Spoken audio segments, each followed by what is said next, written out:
Kadang-kadang lucu juga memperhatikan mereka itu ya. Rahasia dapur keceplosan dibicarakan di podcast. Jadi setelah kalian nonton video ini, ujungnya kita akan tahu mereka akan kemana. Setelah sekarang menuntut hak angket, kemudian demo di DPR tadi ya. Lucunya tadi itu mereka melakukan podcast. Lagi aksi melakukan podcast. Ada salah satu aktornya yang membocorkan. Ini ujungnya akan kemana nih? Sampai kawannya itu menegur, itu rahasia perusahaan, itu rahasia dapur. Jangan dulu dibicarakan. Goblok, udah terupload. Coba kita dengarkan sama-sama ya. Ternyata sangat jahat sekali, ujung-ujungnya akan kemana. Ya, gerakan-gerakan ini belum ada komunikasi untuk bersama-sama, dan tidak mungkin kan sendiri-sendiri bisa menghasilkan, harus ada bersama-sama itu menggambarkan finishing atau sebetulnya kayak apa, Bu? Saya kira harus ada magnet, magnet untuk bisa menyatukan gerakan dari mahasiswa, wirawan, emak, santri, gitu kan, aktivis, kelompok-kelompok yang sekarang mungkin berjalan sendiri-sendiri, gitu kan, ada magnetnya. Dan ternyata magnetnya itu hak angket, gitu. Jadi hak angket ini, gitu kan, nanti akan menjadi sambungan jembatan rasa antara partai politik yang kecewa, gitu kan, dengan perilaku rezim, gitu kan, yang memihak dan curang dalam pemilu, itu dengan perasaan rakyat, gitu. Jadi kenapa kok strategi sekali kita dorong hak angket?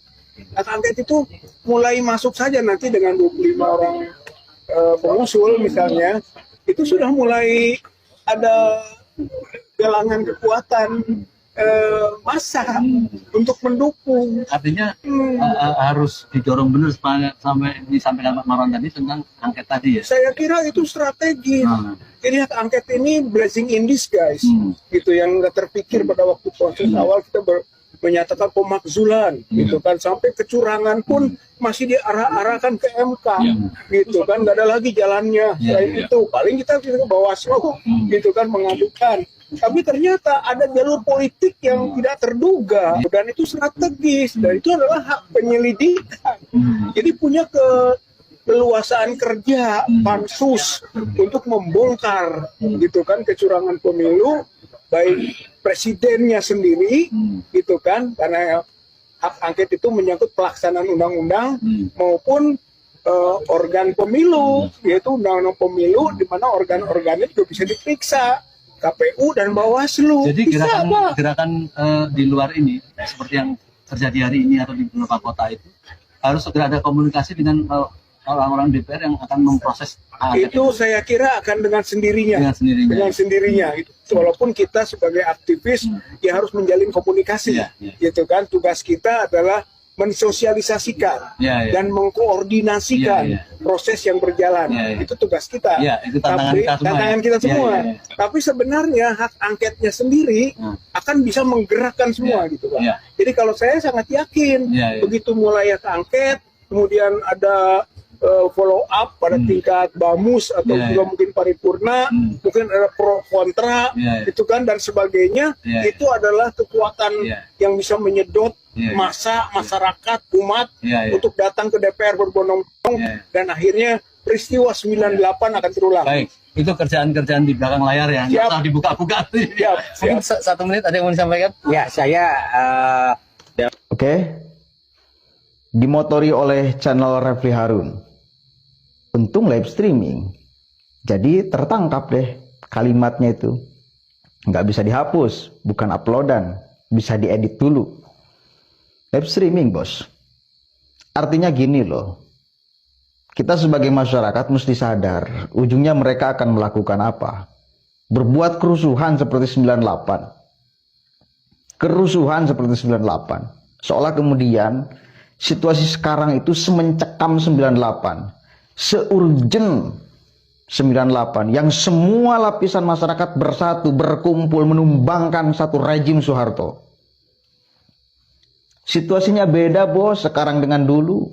Psikologi masyarakatnya juga beda. Dulu dengan sekarang. Lalu kalian akan buat ini situasi seperti 98. Terjadi kerusuhan dan lain sebagainya. Hati-hati sebagai masyarakat. Jangan terkontaminasi. Jangan ikut-ikutan gerakan politik mereka yang busuk luar biasa. Kenapa busuk luar biasa? Iya dong, mereka tidak mau menerima kekalahan sehingga berusaha sekuat tenaga semaksimal mungkin untuk berbuat kekacauan. Yang penting gugur ini pemilu. Hasilnya gugur. Suara kita itu nggak dianggap sebagai suara yang sah. Suara kita itu nggak dianggap loh sebagai suara yang sah. Seolah kita itu punya suara hanya hasil intimidasi, rekayasa, dan lain sebagainya. Kan itu. Ketika kita sudah mengetahui ujungnya mereka akan kemana, bodoh sekali bila kemudian kita masih ikut gerakan mereka yang ujung-ujungnya akan berbuat kerusuhan, kekacauan, ketidakstabilan negara.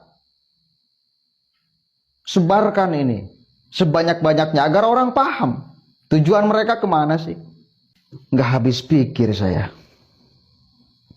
Dan yang ngotot itu hanya kelompok pendukung Anies Baswedan loh. Ngotot luar biasa itu.